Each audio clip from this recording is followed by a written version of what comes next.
Hello, this is Dr. Joe Trout from physics program at Stockton University. And in today's lecture, we're going to introduce the concepts behind the critical race theory, CRT.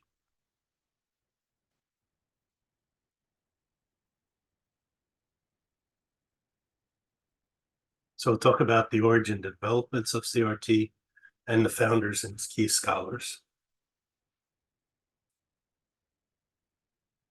So CRT is one set of theories on how race has influenced history and politics.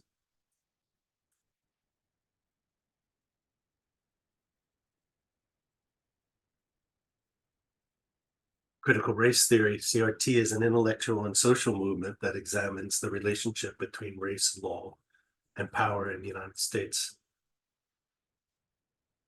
Let's look at the origins and development. Some of the origins of the CRT come from the civil rights movement and legal criticisms from the 60s and 70s. CRT emerged in the late 1970s and early 1980s as a response to perceived limitations of the civil rights movement and traditional legal approaches to racial justice. Scholars and activists felt that despite the legal victories of the civil rights era, such as Brown versus the Board of Education and the Civil Rights Act, systematic racism and inequality persisted. Some of the foundational influences, there are critical legal studies. So these CRT was influenced by these critical legal studies, which critique the objectivity of the law and its role in maintaining power structure. CLS argued that the law is not neutral, but is intertwined with social issues and politics. Black power and Black nationalism, so movements that emphasized racial pride, economic empowerment, and creation of political and cultural institutions influenced CRT's emphasis on the centrality of race and experiences of marginalized communities. Some of the early pioneers and founding texts in the late 1970s and early 80s, the term critical race theory was coined by legal scholars Crenshaw, Gatana, and Phillips. Key figures included Bell, Delgado, and Matsuda. And Bell's work, such as Race, Racism, and American Law in 1973, laid foundational ideas for CRT by critiquing the slow pace of racial reform and the concept of interest convergence, the idea that white elites only support civil rights advances when they also benefit. Some of the key concepts and expansions, there's the intersectionality, and it would introduce the concept of intersectionality, which examines how different forms of oppression, such as race, gender, and class, intersect and compound one another. Whiteness as property. So Cheryl Harris argued that whiteness itself can be considered a form of property, providing material and social benefits to white people. CRT expanded beyond law into disciplines such as education, political science, sociology, influencing a broad range of scholarship and activism. Institutionalization and critique from 1990s to present, CRT became institutionalized in academic circles with the dedicated journals, conferences, and courses. The movement has faced criticism from various quarters, including accusations of being overly focused on race and perpetuation of diversism. Critiques argued that CRT promoted a deterministic view of society where race is primary lens for understanding social dynamics. We look at the global influences and contemporary relevance from the 2000s on. CRT has influenced global discussion on race, colonialism, and inequality, with scholars adapting its principles to different national contexts. In recent years, CRT has become a flashpoint in political debates, particularly in the United States, where the discussion about the role of education and public policy have sparked significant controversies.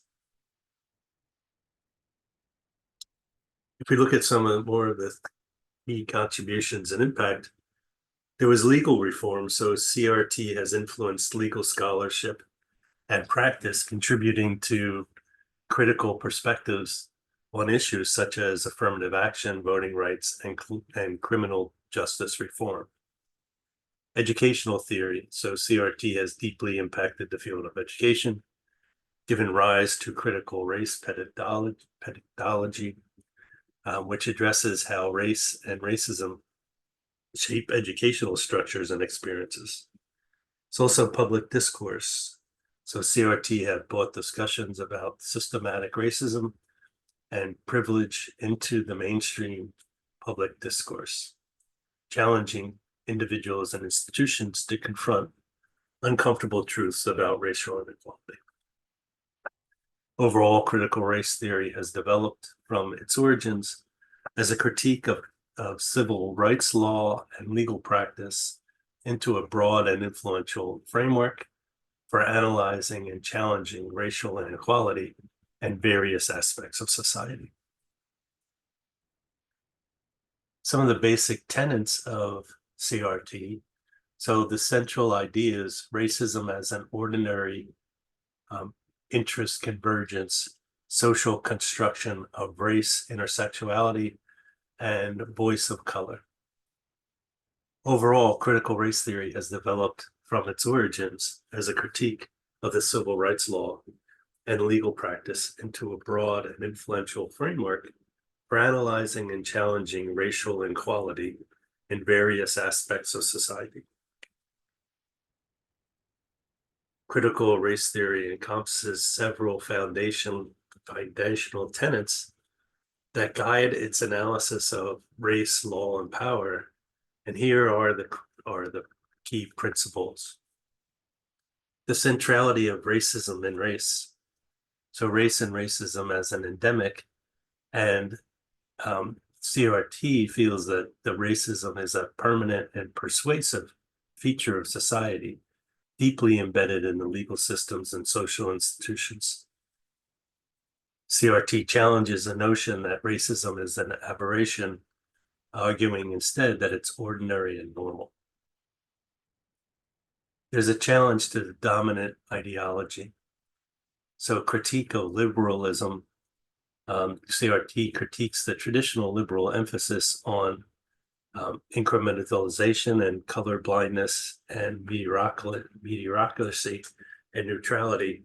And it argues that these principles often uphold existing power structures and fail to address the deep-rooted racial inequalities. If we look at the social construction of race, CRT asserts that race is not a biological reality, but a social construct. And it's used to categorize and control different groups. And this construction is maintained through law, culture, and social practices. We look at intersectionality and anti-essentialism. So intersectionality was introduced by Crenshaw, and this concept examines how various forms of oppression, such as race, gender, class, and sexuality, intersect and influences an individual's experiences. Critical race theory rejects single access framework and emphasizes the complexity of identity. Also, anti-essentialism. So CRT argues against the idea that monolithic racial experience, recognizing that the diversity within racial groups and the multiple identities that individuals hold.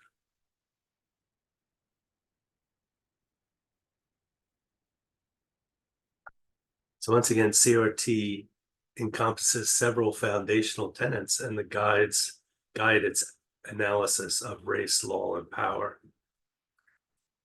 So if we look at experiential knowledge, if we look at the voice of people of color, CRT values the lived experiences and narratives of people of color as vital to understanding the and challenging racial oppression. And this emphasis on storytelling and counter narratives is aimed at highlighting perspectives often marginalized by the mainstream discourse. It's also interest convergence. So interest convergence is a principle that advocates that advances in racial justice are most likely to occur when they align with interests of white elites. Bell argued that the significant legal and policy changes often happen not purely out of moral necessity, but when they benefit the dominant group. CRT also chooses to critique historical context. So CRT emphasizes the importance of understanding the historical context of laws and policy.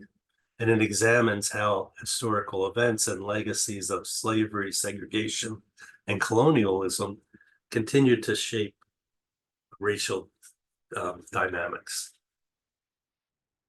It also has a commitment to social justice. So activism and praxis as CRT is not just an academic theory, but also a movement committed to achieving racial justice and social change. It encourages scholars and practitioners to engage in activism and apply their work to real-world struggles against racial oppression. Once again, these are the critical race theory's foundational tenets that guide its analysis of race, law, and power.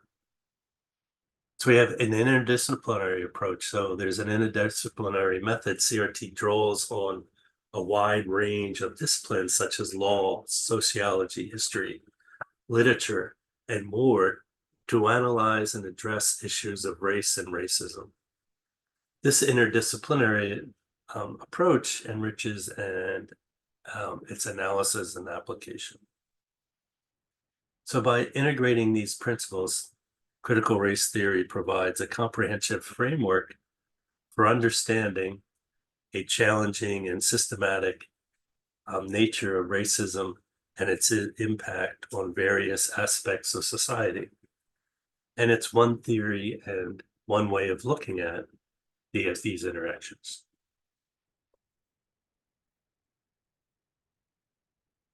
So we also see the CRT also sees racism as ordinary. So one of the theorists of critical race theory posits that racism is not an aberration, but an ordinary and everyday experience for people of color. And this perspective challenges the idea that racism is solely the product of an individual prejudice or overt discriminatory acts. Instead, this theory argues that racism is embedded in the fabric of society, influencing laws, policies, and institutional practices. If we look at some of the key points, there's pervasiveness. So racism is common and enduring part of life. And CRT theorizes that is not an anomaly, but a normalized element of social structure.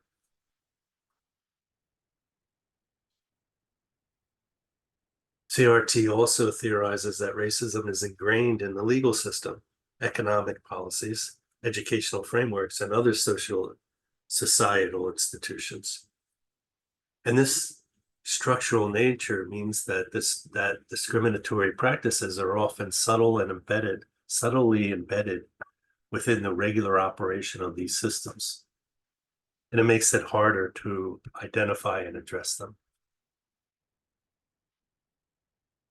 If we look at a colorblind ideology, this is the idea that treating people equally without regard to race will solve racial problems problems is critiqued. CRT scholars argue that color blindness actually perpetuates racial inequalities. Intersectionality recognizes that race intersects with other identities, such as gender, class, and sexuality, to produce complex forms of discrimination and privilege. Also, experiential knowledge, so it emphasizes the importance of the lived experiences and voices of color, of people of color, in understanding and addressing racism. This experiential knowledge challenges dominant narratives that often minimize and invalidate the reality of racial oppression.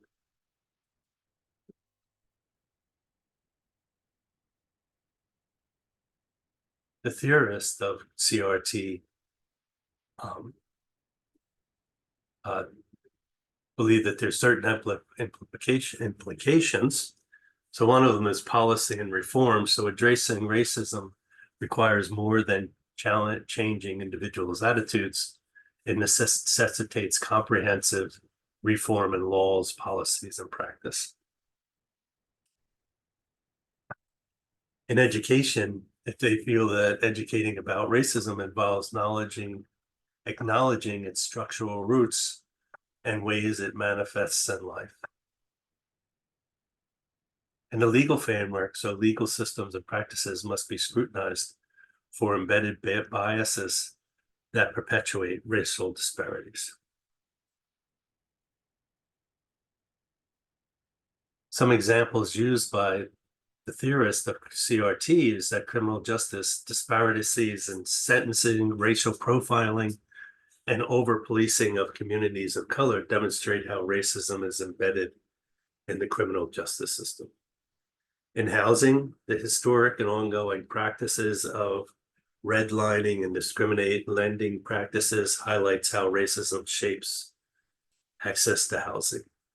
And in education, unequal funding for schools, biased curricula, and disciplinary practices illustrate how racism affects educational opportunities and outcomes. By understanding racism, CRT provides a framework for recognizing and challenging the deeply rooted, pervasive nature of racial inequalities in society.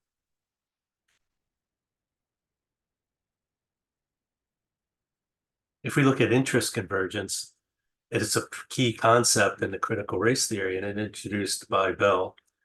And once again, it posits that advances in racial justice and civil rights for minorities are most likely to occur when they align with interests of dominant, usually white majority. In other words, meaningful progress for racial minorities happens primarily when it also serves the interests of those in power. So some of the key aspects is that there's mutual benefit. So progress in racial equality is seen as coinciding with benefits for white people or other dominant groups. So CRT says that, for instance, desegregation or anti-discrimination policies may be adopted when they serve economic, political, or social interests of the majority. If we look at conditional and limited, so advances for minorities are often conditional and limited and designed to ensure that the underlying power structure and the interests of dominant groups are not fundamentally changed or disrupted. If we look at some of the historical advantages, there's Brown versus the Board of Education, which declared state laws establishing separate public schools for Blacks and white students unconstitutional, and the Civil Rights Movement, which brought about the Civil Rights Act of 1964 and the Voting Rights Act of 1965. Some more contemporary examples are corporate diversity initiatives. So companies promoting diversity and inclusion may do so not solely out of commitment to social justice.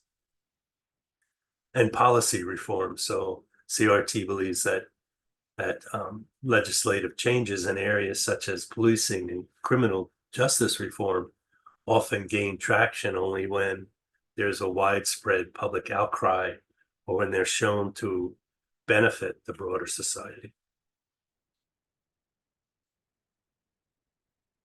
Some of the implications are that skeptic ideas of the motivations. So CRT encourages critical views of motivations behind legal and policy changes, suggesting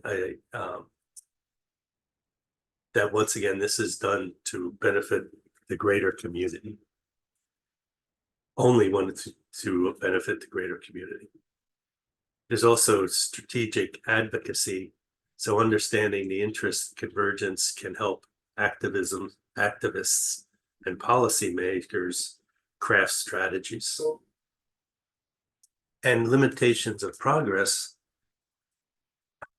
recognizing that the advances may be limited and conditional can lead to a deeper understanding of why certain racial injustices persist.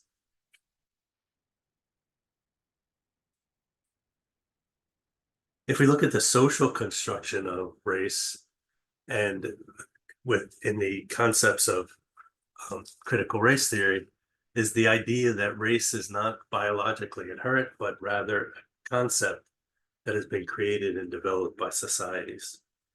And this theory suggests that the racial categories are not rooted in genetic differences, but are formed and perpetuated by social norms, economic conditions, and historical contexts.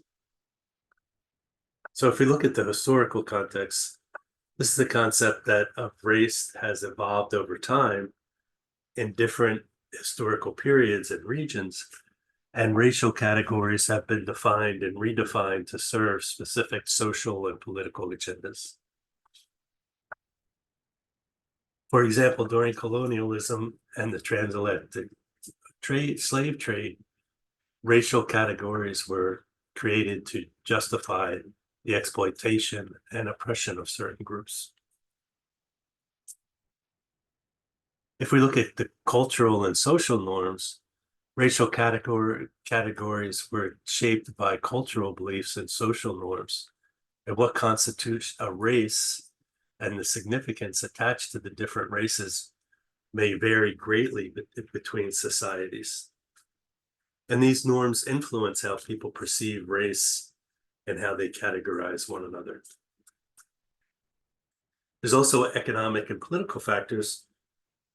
So economic interest and political power play significant roles in the construction of race.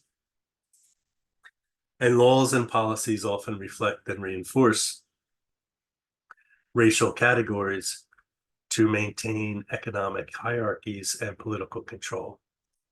For example, segregations of laws in the United States were designed to maintain racial boundaries and economic superiority of white people.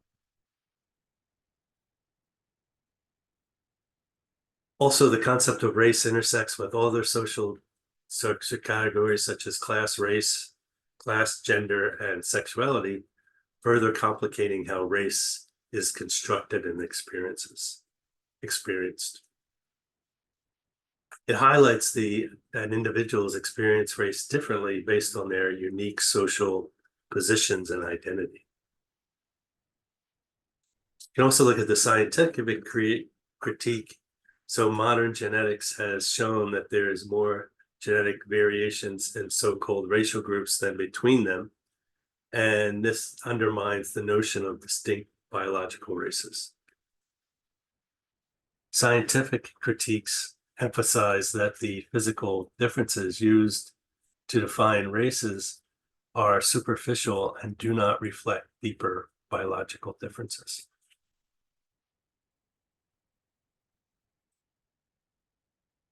You can also look at the implications for identity and society, and understanding race and social constructs help explain why social identities are fluid and can change over time and context.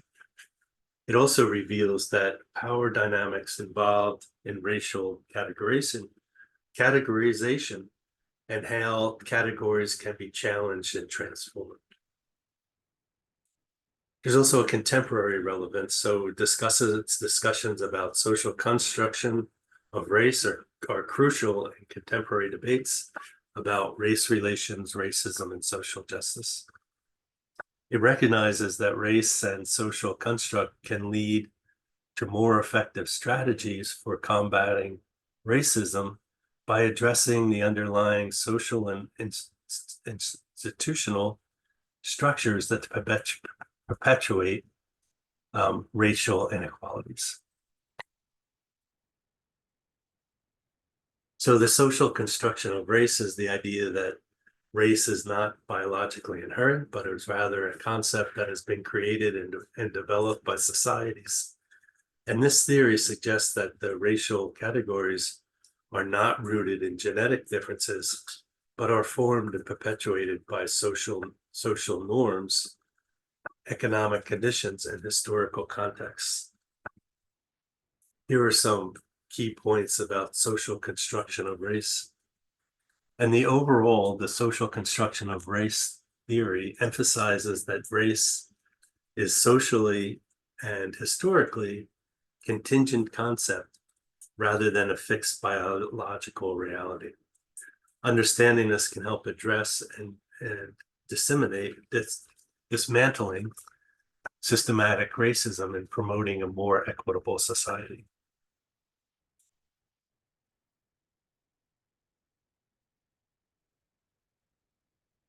If we look at intersectionality, right, this is the concept and analytical framework that helps understand how various forms of social stratification, such as race, gender, class, and sexuality, and other identity markers intersect and create unique dynamic oppression and privilege.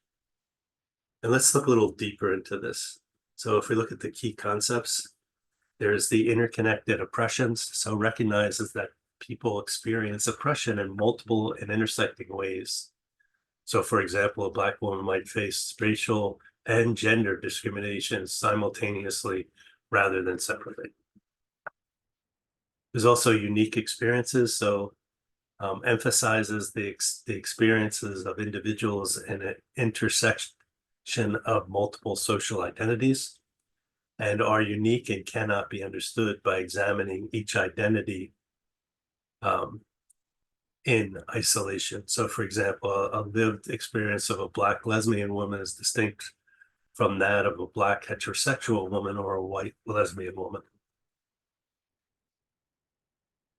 If we look at the structural and systematic analysis, it encourages looking at how social structure and systems contribute to the overlapping and interdependent forms of discrimination and disadvantage.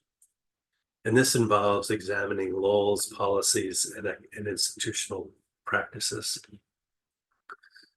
It's also context specific. So intersectionality acknowledges that the impact of intersecting identities can vary depending on the context, such as geographic location, historical period, and cultural environment.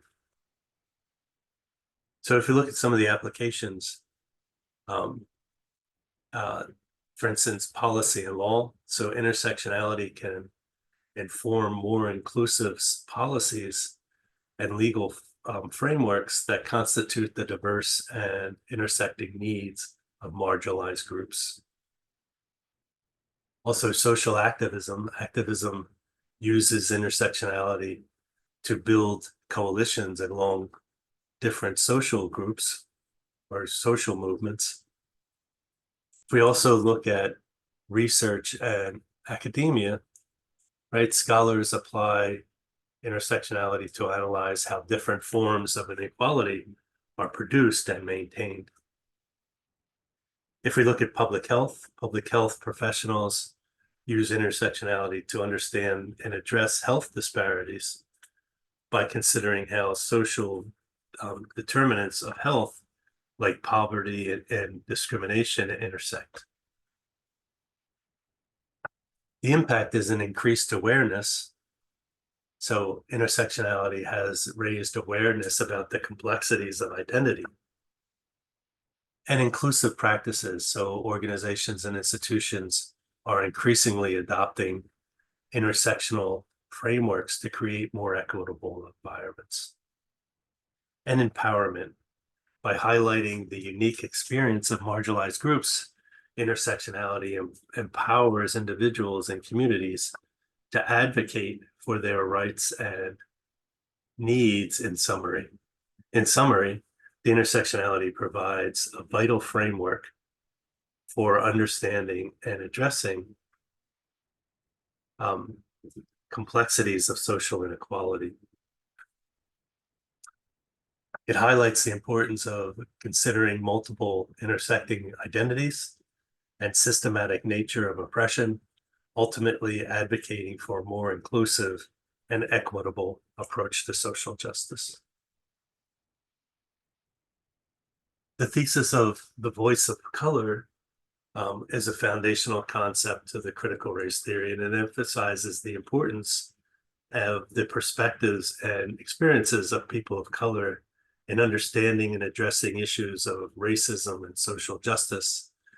And this thesis asserts that because of their unique history and experience with oppression, people of color are particularly equipped to speak about and analyze interracial intricacies of race and racism.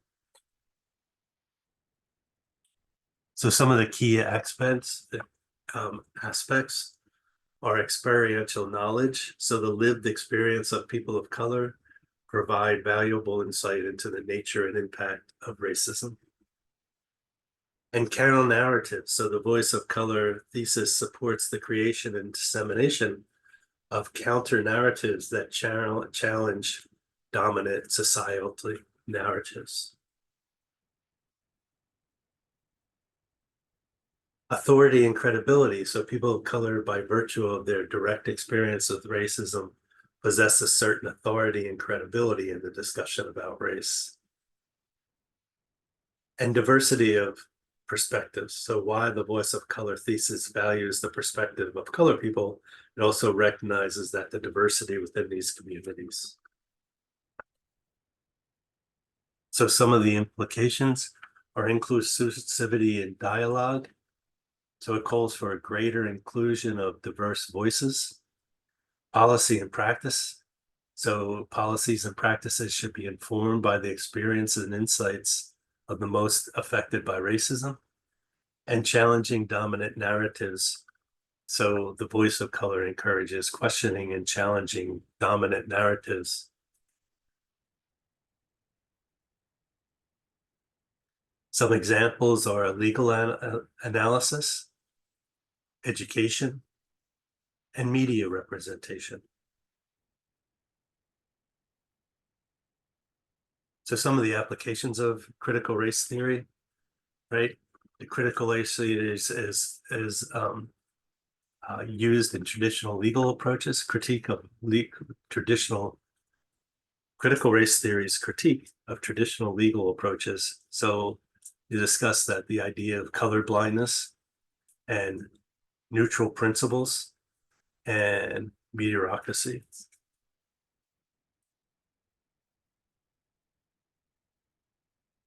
For education and policy, the curriculum and pedagogy. So critical race theory advocates for a curricula that includes histories and contributions and perspectives of people of color. So for teacher training, educators are encouraged to reflect on their own biases and develop cultural responsive teaching practices. And school discipline. CRT critiques zero tolerance policies and other disciplinary practices that are disproportionately affect students of color. So this has been a quick introduction to critical race theory. Thank you.